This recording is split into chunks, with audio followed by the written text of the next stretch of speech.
দিল্লি ভ্রমণ এই পর্বে আজ আমরা চলে এসেছি দিল্লির বিখ্যাত টুরিস্ট স্পটের অন্যতম দিল্লির কুতুব মিনারে। শ্যাম সুন্দর ব্লগে আপনাদের স্বাগতম। আজ আমরা চলে এসেছি নিউ দিল্লির মেহরৌলিতে কুতুব মিনার দর্শনে। চলুন তাহলে যাওয়া যাক। কুতুব মিনার প্রবেশের জন্য আমরা টিকিট কেটে নিলাম। ভারতীয়দের জন্য জনপ্রতি 40 টাকা আর বিদেশিদের জন্য 600 টাকা এন্ট্রি ফি। মেন গেটে টিকিট দেখিয়ে আমরা এবার ভেতরে প্রবেশ করছি কুতুব মিনার দর্শনের জন্য। আপনারা দেখতে পাচ্ছেন প্রচুর মানুষ সারা বছরই এখানে এসে থাকেন। শুধু ভারতবর্ষ থেকে নয়, বিদেশ থেকে প্রচুর ফরেনার যারা এসেছেন এই কুতুব মিনার ঐতিহাসিক স্থান দর্শনের জন্য। আমরা চলে এসেছি কুতুব মিনার দর্শন করতে, সেই সঙ্গে আপনাদেরও ভিডিওর মাধ্যমে কুতুব মিনার দর্শন করাবো, আর সেই সঙ্গে জানবো কুতুব মিনার সম্বন্ধে কিছু গুরুত্বপূর্ণ তথ্য। চলুন তাহলে যাওয়া যাক কুতুব মিনার দর্শনে। দিল্লি সালতানাতের প্রথম শাসক কুতুবউদ্দিন আইবকের আদেশে 1193 খ্রিস্টাব্দে কুতুব মিনারের নির্মাণ কার্য শুরু হয়। কুতুব মিনার ভারতের সর্বোচ্চ প্রস্তরে নির্মিত স্তম্ভ বা টাওয়ার। বিখ্যাত সুউচ্চ এই কুতুব মিনারের নির্মাণ কার্য শুরু হয় কুতুবউদ্দিনের আমলে, আর এই মিনারের নির্মাণ কার্য শেষ হয় ইলতুৎমিশের শাসনকালে। তখন এর উচ্চতা ছিল 225 মিটার। ফিরোজ মুঘলক এর সঙ্গে আরও 15 ফুট যুক্ত করেন। এটি সম্পূর্ণ ইসলামিক স্থাপত্য রীতিতে নির্মিত হয়। সুফি গন্ত খাজা কুতুবউদ্দিন কাকির নামে এই স্থাপত্য সৌধটি উৎসর্গ করা হয়। কুতুব মিনারের বাইরের দিকটি পাথর দ্বারা আচ্ছাদিত হয়। দ্বাদশ শতাব্দীতে নির্মিত পারস্যের বোস্তান মিনারের অনুকরণে এটি নির্মিত হয়। 5 তলা বিশিষ্ট মিনারের প্রতিটি তলাতেই রয়েছে ব্যালকনি বা ঝুলন্ত বারান্দা। লাল বেলে পাথরে নির্মিত এই মিনারের বর্তমান উচ্চতা 72.5 মিটার অর্থাৎ 238 ফুট। মিনারটির পাদদেশের ব্যাস 47 ফুট এবং শীর্ষ অংশের ব্যাস 9 ফুটের মতন। আমাকে দেখছি কুতুব মিনারের সামনে দাঁড়িয়ে রয়েছে দিল্লির কুতুব মিনার। ক্যামেরা আসছে না, এতটা হাইট। পেছনে কুতুব মিনার আপনারা দেখতে পেলেন। মোবাইল ফোন ক্যামেরাতে পুরো টাওয়ারটা আসছে না, সেজন্য ঘুরিয়ে দেখাতে হচ্ছে। 72.5 মিটার অর্থাৎ 238 ফুট এত উঁচু এই কুতুব মিনারের টাওয়ারটি। আমাকে দেখছেন দিল্লির কুতুব মিনারের সামনে দাঁড়িয়ে রয়েছে। মোবাইলে আসছে না, এত বিরাট হাইট।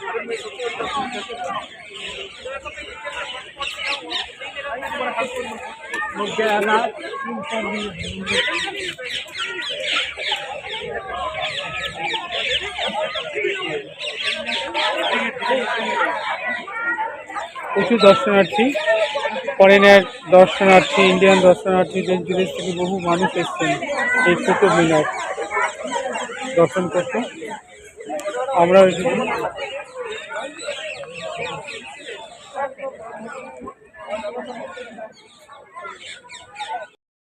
মিনার প্রাঙ্গণে রয়েছে আলাই দরজা, আলাই মিনার, কুতুব উল ইসলাম মসজিদ, ভারতের প্রাচীন মসজিদগুলোর মতো অন্যতম, ইলতুৎমিশের সমাধিস্থল এবং একটি লৌহ স্তম্ভ রয়েছে কেন্দ্রস্থলে। 7.2 মিটার লৌহ স্তম্ভটি অর্থাৎ 23 ফুট উচ্চতা বিশিষ্ট এই লৌহ স্তম্ভ 1600 বছর ধরে এই কুতুব মিনারের উপরে রয়েছে, অথচ আজ পর্যন্ত একটুকু মরচে ধরেনি। এটা অভূতপূর্ব। আফগানিস্তানের জাম মিনারের অনুকরণে এটি নির্মিত হয়েছে। 5 তলা বিশিষ্ট মিনারের প্রতি তলাতেই রয়েছে ঝুলন্ত কার্নিশ। লাল বেলে পাথর দ্বারা নির্মিত মিনারের আচ্ছাদনের উপর পবিত্র কোরআনের আয়াত খোদাই করা রয়েছে। মিনারের গায়ে যে অদ্ভুত ইসলামিক ভাস্কর্য ও শিল্পকলার নিদর্শন দেখতে পাওয়া যায়। 238 ফুট এই কুতুব মিনারের 389টি সিঁড়ি সমন্বিত ভারতের সর্বোচ্চ প্রস্তর নির্মিত টাওয়ার বা স্তম্ভ এটি। এটি দিল্লির অন্যতম ল্যান্ডমার্ক। ইসলামিক স্থাপত্য এবং শিল্পকলার এক অনবদ্য প্রতিফলন হিসেবে ইউনেস্কো বিশ্ব ঐতিহ্যর তালিকায় এই ঐতিহাসিক স্থানের মর্যাদা লাভ করেছে।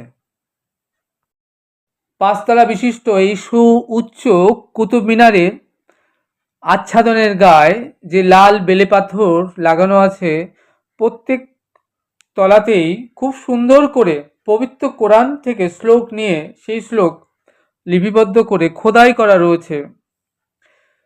আপনারা যারা এই কুতুব মিনারে আসতে চান, কিভাবে আসবেন আপনাদেরকে বলে রাখি। আপনারা নিউ দিল্লি রেলওয়ে স্টেশন থেকে আপনারা এখানে সরকারি বাস, ক্যাব ভাড়া করে, অটোতে কিংবা মেট্রো রেলওয়ে স্টেশনে এই নিউ দিল্লির কুতুব মিনার চলে আসতে পারেন।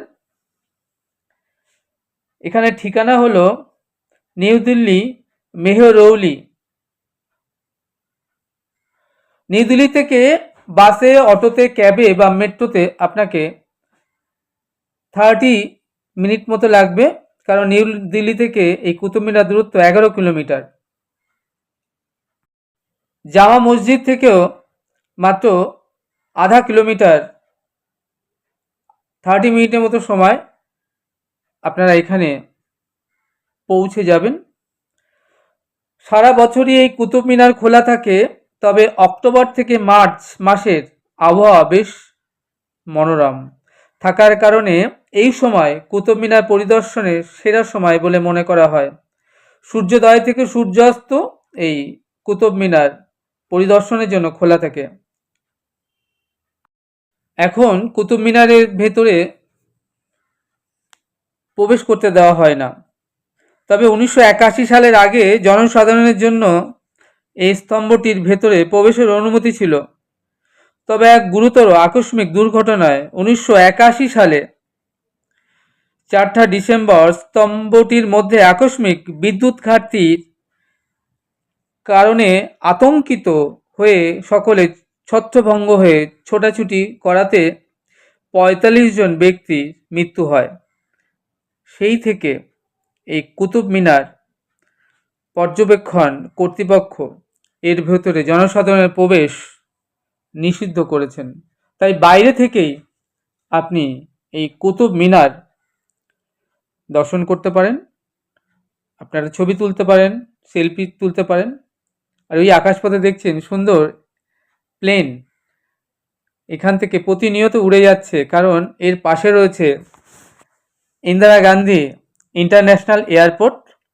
আপনারা যারা এই নিউ দিল্লি ইন্দিরা গান্ধী ইন্টারন্যাশনাল এয়ারপোর্টে আসবেন, ওখান থেকেও আপনারা ক্যাব, টোটো, বাস বা ওখানে নেমে মেট্রোতে করে আপনারা এই নিউ দিল্লির মেহরৌলি এই যে কুতুব মিনার দর্শনে আসতে পারেন।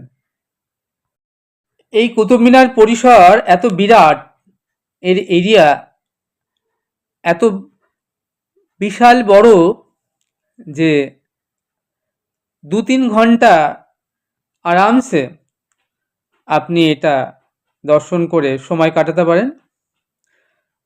বিল্ডিংগুলো আপনারা দেখছেন এত বছরের পুরনো যে এর প্রস্তর খণ্ডগুলো ক্ষয়প্রাপ্ত হয়ে গিয়েছে। আমরা যখন কুতুব মিনার দর্শন করছি, দেখতে দেখতে বিকাল থেকে সন্ধ্যা হয়ে গিয়েছে। আস্তে আস্তে আলো কমে আসছে, আপনারা দেখতে পাচ্ছেন আমাকে। প্রচুর মানুষ তখনও কুতুব মিনার দর্শন করছেন। প্রচুর ফরেনার রয়েছে, বিদেশি পর্যটকে ভর্তি। এখানে তারা ছবি তুলছেন। আপনারা দেখতে পাচ্ছেন কুতুব মিনারের গায়ে রাতের আলো জ্বলে উঠেছে। রাতের বেলা তো কুতুব মিনার ভীষণ সুন্দর লাগে, আর সেই সঙ্গে লেজার লাইটের মাধ্যমে এই কুতুব মিনারের গায়ে ভারতীয় জাতীয় পতাকা তিরঙ্গার পতাকাটা যখন লেজার লাইটের মাধ্যমে কুতুব মিনারের গায়ে সেই আলোটা এসে পড়ে, তখন অপূর্ব সুন্দর লাগে দেখতে। আপনাদের দেখাবো সেই ভিডিওটিও। এখন আপনারা দেখতে পাচ্ছেন কুতুব মিনারের গায়ে আলো জ্বলেছে, অর্থাৎ সন্ধ্যা ঘনিয়ে ধীরে ধীরে আধার নামছে। 14 দিনের উত্তরভারত ভ্রমণের এই নিউ দিল্লির কুতুব মিনারই আমাদের সর্বশেষ ট্যুরিস্ট স্পট। এরপর আমরা আগামীকাল নিউ দিল্লি রেলওয়ে স্টেশন থেকে পূর্বা এক্সপ্রেসে আমরা রওনা হয়ে যাব কলকাতার উদ্দেশ্যে।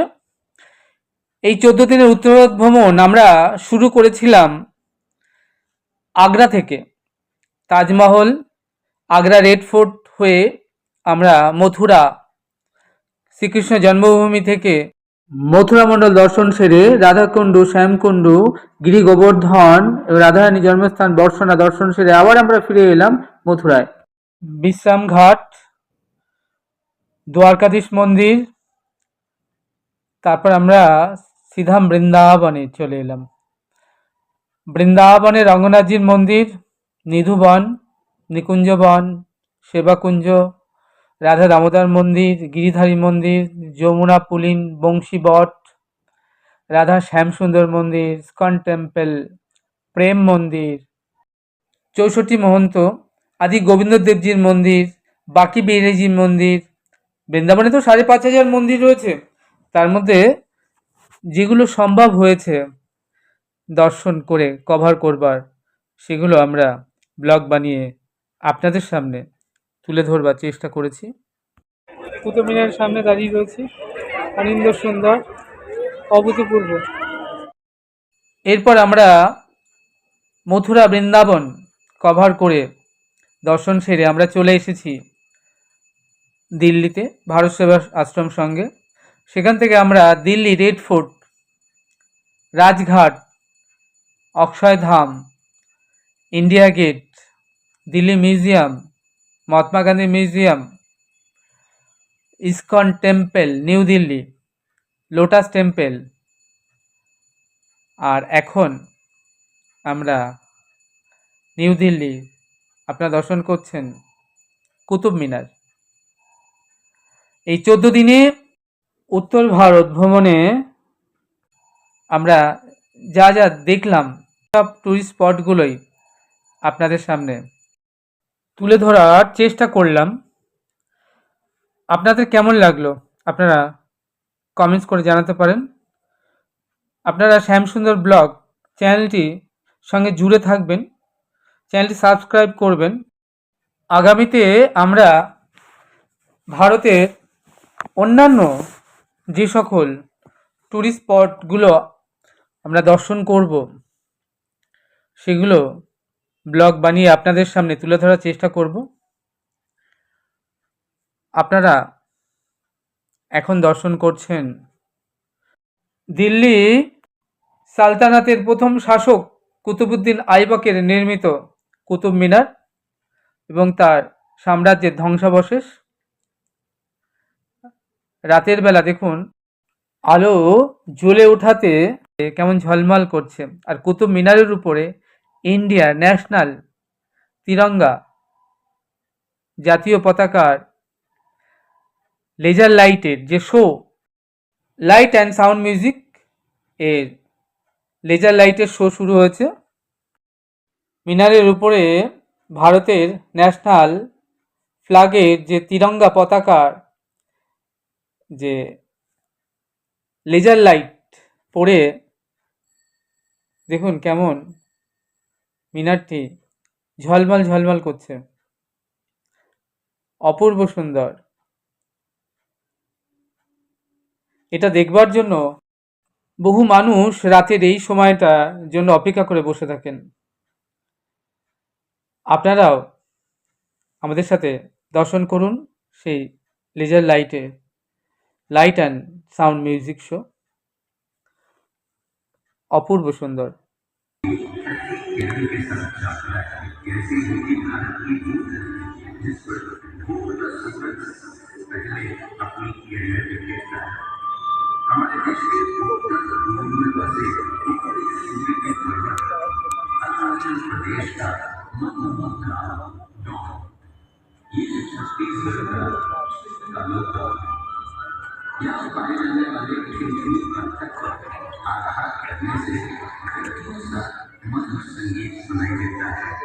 এবারের মতো কুতুব মিনার দর্শন সারা হলো।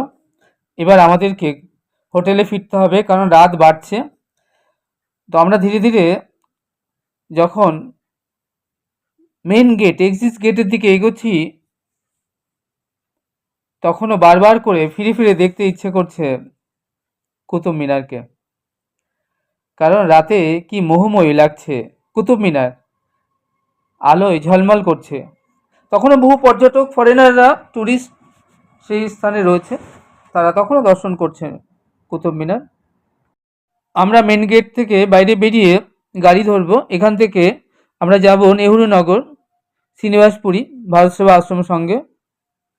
আপনারা যারা দিল্লি ট্যুরে আসবেন ভাবছেন, দিল্লিতে এসে কোথায় থাকবেন, কিভাবে ঘুরবেন ভাবছেন, তাদেরকে বলবো শ্যামসুন্দর ব্লগের এই ছোট্ট ভিডিওগুলো আপনারা দেখতে থাকুন, একটা ভ্রমণ গাইড পেয়ে যাবেন। দিল্লিতে রয়েছে ছোট বড় নানান মাপের হোটেল, নানান দামের। আপনি আপনার বাজেট অনুযায়ী সে সকল হোটেলে থাকতেই পারেন। তাছাড়া রয়েছে নেহরু নগরে শ্রীনিবাসপুরীতে ভারত সেবা আশ্রম, আর রয়েছে মন্দির মার্গে বাঙালি কালীবাড়ি, আপনারা চাইলে সেখানেও থাকতে পারেন। এই সকল স্থানে বাঙালিয়ানা খাবারেরও ব্যবস্থা আছে আপনার বাজেটের মধ্যে। আর কিভাবে ভ্রমণ করবেন তার জন্য আপনার রয়েছে মেট্রো পরিষেবা, রয়েছে ক্যাব বুক করে আপনি ভ্রমণ করতে পারেন, অটোতে ভ্রমণ করতে পারেন, যে কোনো আপনি গাড়ি রিজার্ভ করে ভ্রমণ করতে পারেন।